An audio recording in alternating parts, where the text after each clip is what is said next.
নমস্কার, কেমন আছেন আপনারা সবাই? দেবযানীস ফুড অ্যান্ড বেভারেজেসে আপনাদের স্বাগত জানাই। আম কিন্তু এখন সিজনের শেষের দিকে।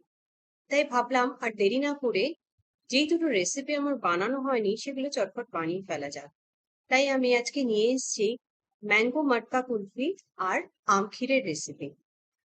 এই দুটোই কিন্তু দারুণ লোভনীয় রেসিপি এবং ইনস্ট্যান্টলি তৈরি হয়ে যায় এই দুটোই ডেজার্ট। আর আজকে যে আম ক্ষীরটা আমি বানাবো সেটা কিন্তু কোনো রকম খোয়া খোয়া ক্ষীর কিংবা চিনি ছাড়াই কিন্তু বানাবো। কিভাবে? তাহলে চলুন রেসিপিটা দেখে নেওয়া যাক। আম ক্ষীর বানানোর জন্য আমি এখানে 1/2 লিটার দুধ নিয়ে নিয়েছি। এটাকে আমি কোনো ফুল ফ্যাট মিল্ক নিইনি, এমনি নরমাল মিল্ক নিয়েছি। এখান থেকে আমি 1/4 কাপ মতো দুধ একটুখানি তুলে রেখেছি। আর এটাকে আমি একবার একটু ফুটিয়ে নিচ্ছি। কোনো ঘন কিন্তু এটাকে আমি এখনো করিনি। এবার এখানে নিয়ে নিয়েছি আমি অ্যালমন্ড। এটাকে আমি ভালো করে ভিজিয়ে এর খোসাটা ছাড়িয়ে রেখেছি। আর নিয়েছি মাখানা। আর এখানে যে 1/4 কাপ দুধটা রেখেছিলাম তার মধ্যে 10টা মতো খেজুর ভিজিয়ে রেখেছি।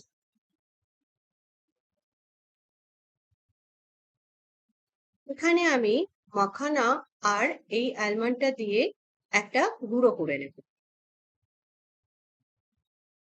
এখানে দেখুন গুঁড়োটা হয়ে গেছে।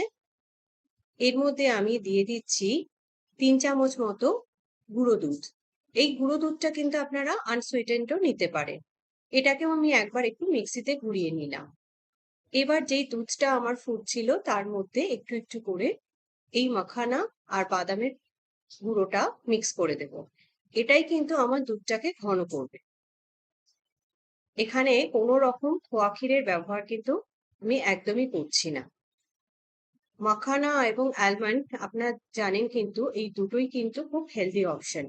সেই জন্য এটা কিন্তু যারা ডায়েট করছে তারাও কিন্তু অনায়াসে এই ডেজার্টটা এনজয় করতে পারে।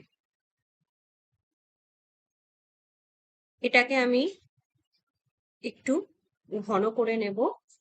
এটা একটু দুধটা ফুটতে ফুটতেই কিন্তু এটা ঘন হতে শুরু করবে।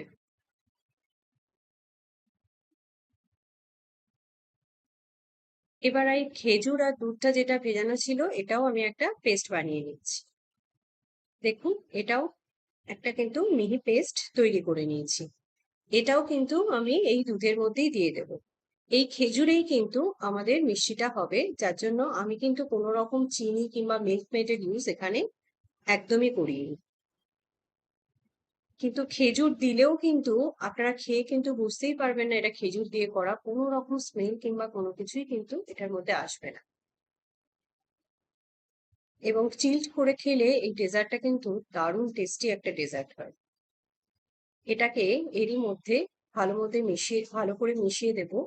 এবং আস্তে আস্তে দেখবেন এটা কিন্তু অনেকটাই ঘন হয়ে গেছে। এর থেকে বেশি ঘন করার আর দরকার নেই। এটাকে নামিয়ে আমি একটু ঠান্ডা করে নেব। ঠান্ডা হওয়ার পরও এটা আরো জমে যাবে। এবার ম্যাঙ্গো মাটকা মালাই কুলফির জন্য আমি এখানে নিয়ে নিয়েছি 10টা মতো কাজু আর 8টা মতো অ্যালমন্ড। এটাকে আমি মিক্সিং জারে দিয়ে এর মধ্যে 1/4 কাপ চিনি, চিনি মানে আমি এখানে পাউডার সুগার নিয়েছি, আপনারা নর্মাল চিনিও নিতে পারেন। আর এখানে দিয়ে দিচ্ছি 2 টেবিল স্পুন মতো গুঁড়ো দুধ। এটাকে আমি একটু মিক্সিতে ঘুরিয়ে নেব। এখানে আমি নিয়েছি আমুল ফ্রেশ ক্রিম। এটা 250 ml এর যেই প্যাকেটটা থাকে সেটা আমি নিয়েছি এখানে। এটা একটু ফ্রিজে রেখে আমি ঠান্ডা করে নিয়েছি, একটু চিল্ড করে নিয়েছি। ফ্রিজারে রাখার কোনো দরকার নেই, নর্মাল ফ্রিজে রেখেই করেছি।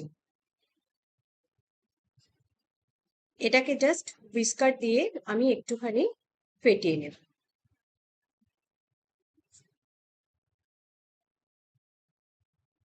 এটাকে দেখুন হুইস্কার দিয়ে একটু জাস্ট এটাকে ভালো করে মিশিয়ে স্মুথ করে নেব।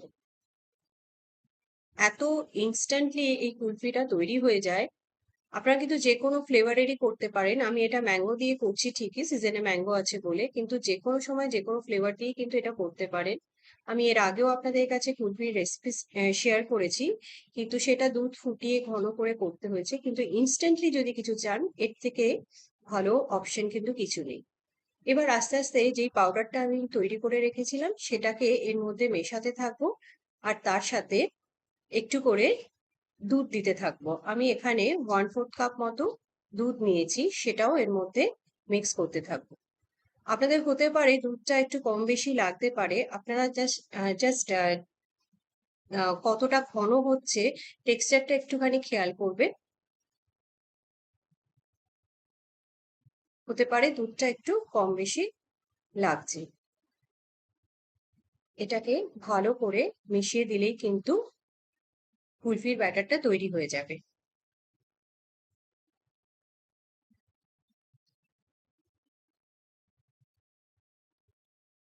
এখানে আমার ভিডিওর একটু ডিস্টারবেন্সের জন্য আমি দেখাতে পারিনি, আমি একটা আম এখানে একটুখানি মিক্সিতে ঘুরিয়ে নিয়েছিলাম।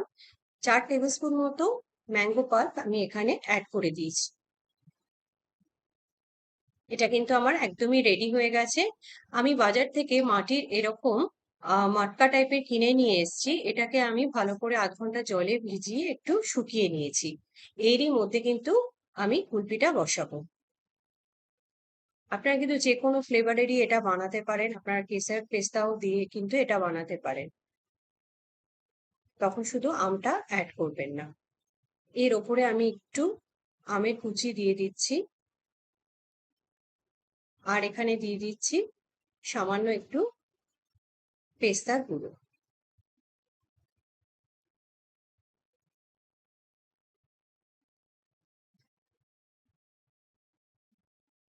এটা কিন্তু দেখতে যেমন লোভনীয় হচ্ছে, খেতেও কিন্তু ঠিক একই টাইপের লোভনীয় লাগে, আর খুব ক্রিমি হয় টেক্সচারটা।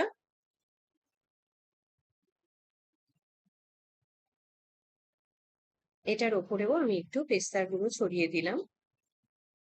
ব্যাস, ইনস্ট্যান্টলি একদম তৈরি। এবার আমি এখানে ছোট ছোট করে ফয়েল পেপার কেটে নিয়েছি, এটাকে এর ওপর দিয়ে দেবো যাতে কোনো রকম বরফ না হয়ে যায়। এবার এটাকে আমি হোল নাইটের জন্য ফ্রিজারে রেখে দেব। এখানে দেখুন, আম ক্ষীরের জন্য এই ব্যাটারটা যেটা তৈরি করেছিলাম এটা কিন্তু একদমই ঘন হয়ে গেছে।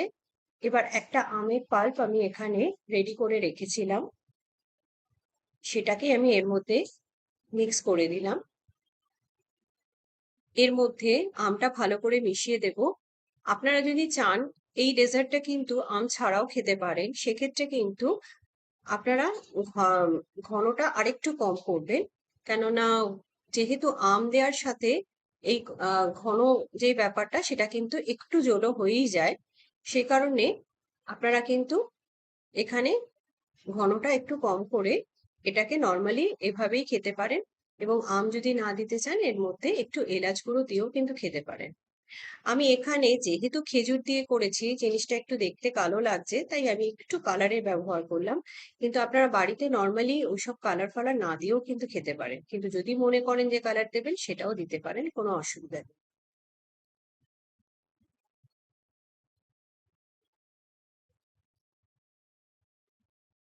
আমার কাছে একটু ম্যাঙ্গো এসেন্স ছিল, আমি সামান্য একটু ম্যাঙ্গো এসেন্স এখানে দিয়ে দিলাম।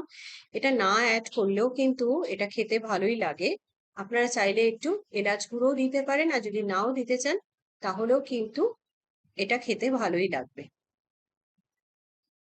এবার যার মধ্যে আমি সার্ভ করবো সেই বোল দুটোর মধ্যে আমি এটাকে দিয়ে নিলাম। আমি জাস্ট ওপর দিয়ে একটু পেস্তা কুচি দিয়ে এটাকে সাজিয়ে দিচ্ছি, জাস্ট ডেকোরেশনের জন্য। এটা সম্পূর্ণই অপশনাল, আপনারা চাইলে দিতে পারেন, নাও দিতে পারেন।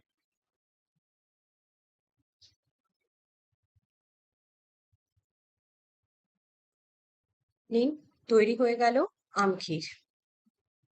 আশা করি আমার আজকের দুটো রেসিপি আপনাদের ভালো লেগেছে, আর যদি ভালো লেগে থাকে তাহলে কিন্তু আপনারা নিশ্চয়ই বানাবেন এবং খাবেন। আমার মনে হয় যারা ডায়েট করছেন এবং খেতে পারেন না ডেজার্ট, তাদের জন্য কিন্তু এটা একটা খুবই ভালো অপশন। আর যদি এভাবে কুলপি বানান, আমি কিন্তু বলতে পারি স্বাদ তো পাবেনই, এবং ইনস্ট্যান্টলি না খেটেই কিন্তু তৈরি করে ফেলতে পারবেন। তাহলে আমার যদি রেসিপি দুটো আপনাদের ভালো লেগে থাকে তাহলে আমার চ্যানেলটাকে কিন্তু একটা লাইক, শেয়ার, সাবস্ক্রাইব করতে কিন্তু ভুলবেন না। আর বেল আইকনটা প্রেস করে দেবেন আমার পরবর্তী ভিডিও নোটিফিকেশন পাওয়ার জন্য। আর আমার চ্যানেলটাকে একটু সাবস্ক্রাইব করে দেবেন। আপনারা সুস্থ থাকুন, ভালো থাকুন। ধন্যবাদ।